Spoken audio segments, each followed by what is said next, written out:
Perang di Laut Cina Selatan ini menarik untuk dianalisa. Sejak 1 bulan ini, ketegangan di Laut Cina Selatan eskalasinya terus meningkat. Indonesia bagaimana responnya? Biasa, tenang. Tenang karena sudah paham atau tenang karena nggak paham, saya nggak tahu juga. Tenang karena tidak tahu maunya apa dan nggak percaya akan ada perang militer dunia modern ini, mungkin juga seperti itu. Kalau pengelola negara penuh dengan think tank yang capable, jawaban apapun, mau perang kek, nggak perang kek, ataupun skenario lain terjadi, tetap harus ada antisipasinya. Kalau tidak, ya makin kelihatan kualitasnya bermain di tingkat globalnya. Cemen, persis seperti COVID di Januari dan Februari. Di awalnya bilang nggak ada, tahu-tahu ada, terus bingung, panik, gagap, caca mudik pulang kampung, pasti bakal terulang lagi, pasti gelagapan, gagap dan biasa mencari narasi pembenaran. Tapi aman, kan sudah banyak buzzer saat ini yang membela rupiah tadi. Kalau kita, kaum UKM, ya sudah kapok nunggu, kita bergerak juga versi kita. Sekarang yuk kita kupas tentang perang di Laut Cina Selatan, bagaimana? Pastinya ini buat kita saja, kaum piramida di bawah, bukan buat elit politikus, tapi bisa jadi analisa pembanding agar pemerintah punya kacamata lain melihat berbagai kemungkinan sehingga bisa mengambil langkah tepat untuk rakyat. Kalau itu ya monggo silahkan ambil ide kita, karena selama ini yang rakyat lihat hanya keputusan untuk kepentingan segelintir orang, termasuk masuknya TKA oleh pejabat yang berbisnis ke Sulawesi kemudian melanjutkan reklamasi Teluk Jakarta. Bau-baunya tetap menjalankan protokol kolonialisasi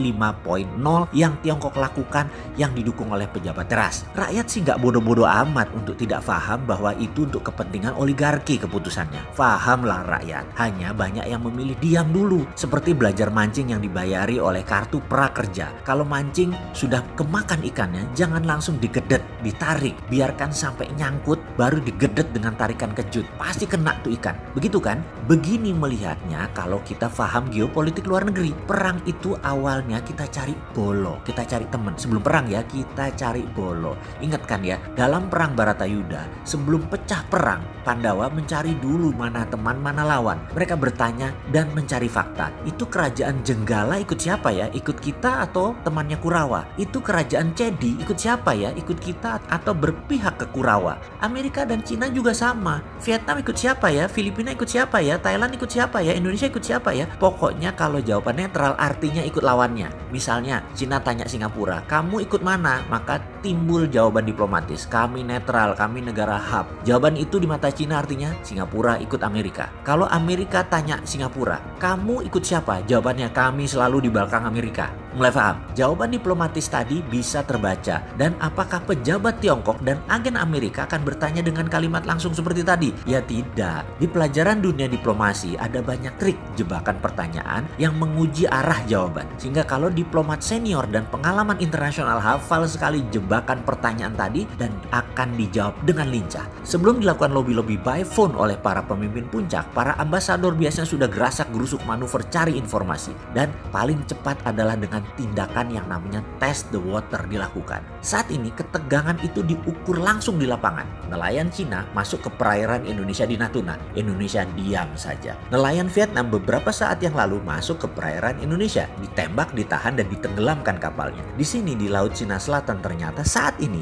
Indonesia dan Vietnam sedang ada pembicaraan diplomasi dalam hal ada konflik kecil. Bagi mata pengamat intelijen pertahanan internasional ini menunjukkan apa? Ini menunjukkan Amerika lagi tes the water melalui proksinya Vietnam. Indonesia miring kemana? Terlihat Indonesia merespon Vietnam tapi tidak merespon Cina. Satu aja ya, kita lanjut. Tes kedua dilakukan. Delegasi Amerika ke Indonesia 28 April meminta tempat pangkalan militer di Selat Malaka. Dan delegasi Cina datang 1 Mei ke Indonesia meminta jangan kasih Amerika untuk mangkal di Selat Malaka. Sementara Tiongkok, Selat Malaka sudah punya port kelang, wilayah hub armadanya perdagangan Tiongkok. Jawaban diplomasi Indonesia adalah Indonesia negara bebas aktif, jadi tidak memihak manapun dan permintaan akan pangkalan militer Amerika ditolak.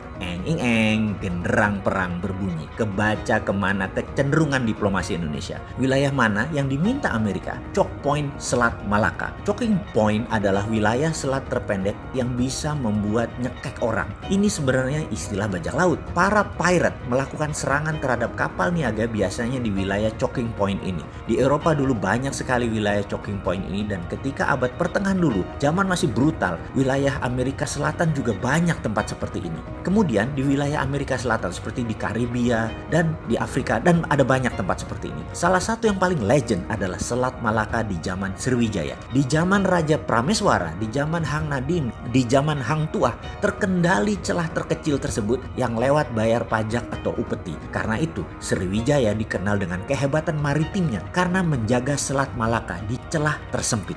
Kalau sekarang bernegara ini rada-rada, jadi dibiarkan terbuka. Monggo bos, sampean kok ngene sih jadi pejabat? Kita lanjut analisanya. Apakah bedil akan meletus di kedua belah pihak? Kalau perang militer terjadi, siapakah yang akan menang? Kita tahu dari jawaban dan tindakan yang pejabat negara ambil. Sudah paham bukan? Waduh, saya istighfar dulu deh. Gemeter tangan saya mau melanjutkan. Semua ini membuat saya jadi kepikiran. Politik luar negeri Indonesia saat ini menggantungkan hidupnya pada Cina. Mudah-mudahan Tiongkok menang melawan Amerika. Itulah harapan pemerintah saat ini. Di sisi lain, punya pendapat, kalau Tiongkok kalah, maka inilah awal malapetaka bagi bangsa Indonesia. Ya jangan begitulah ngelola negara.